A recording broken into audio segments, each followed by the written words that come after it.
ان الحمد للہ رب العالمین والصلاة والسلام علی رسول الکریم اما بعد۔ اللہ تبارک و تعالیٰ بادشاہ ہیں، اللہ کا کلام بھی بادشاہ ہے۔ اللہ تبارک و تعالیٰ بلند و بالا ہیں اور اللہ کا کلام بھی بلند و بالا ہے۔ اللہ کا کلام باعزت ہے، جو کوئی شخص اس کے ساتھ جڑ جاتا ہے وہ بھی باعزت بن جاتا ہے۔ 24واں پارہ ہے۔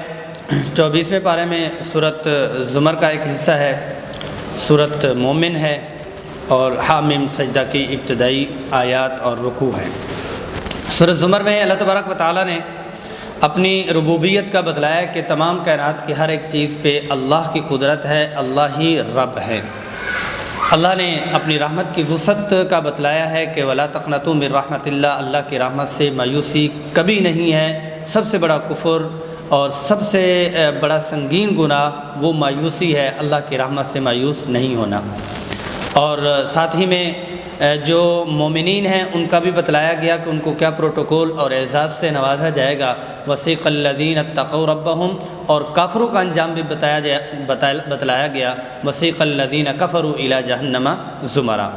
سورۃ مومن، اس میں جب فرعون نے موسیٰ علیہ السلام کے قتل کی سازش کی تو رجل المومن، ایک مرد مومن کھڑا ہوا، اس نے تقریر کی تقتلون رجلا، ایسے شخص کو آپ قتل کرنا چاہتے ہو جو کہتے ہیں ربی اللہ، کہ میرا رب، میرا پالنے والا ایک اللہ ہے۔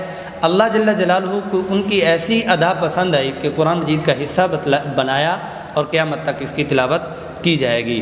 اور جو سورۃ حامیم سجدہ ہے اس میں بہت ساری چیزیں بیان ہوئی۔ ان چیزوں میں جو آسمان و زمین کی تخلیق کا بتلایا گیا، کافروں کی شرارت بتلائی گئی کہ رسول اللہ صلی اللہ علیہ وسلم تلاوت فرماتے اور یہ لوگ شور مچاتے، اور داعی کا بیان بتلایا گیا کہ داعی احسن اور بہترین سانچے میں، آسن اور بہترین اسلوب میں اللہ کی بات کو کرتا ہے، اس سے بہتر کسی اور کی خوبصورت بات ہو ہی نہیں سکتی۔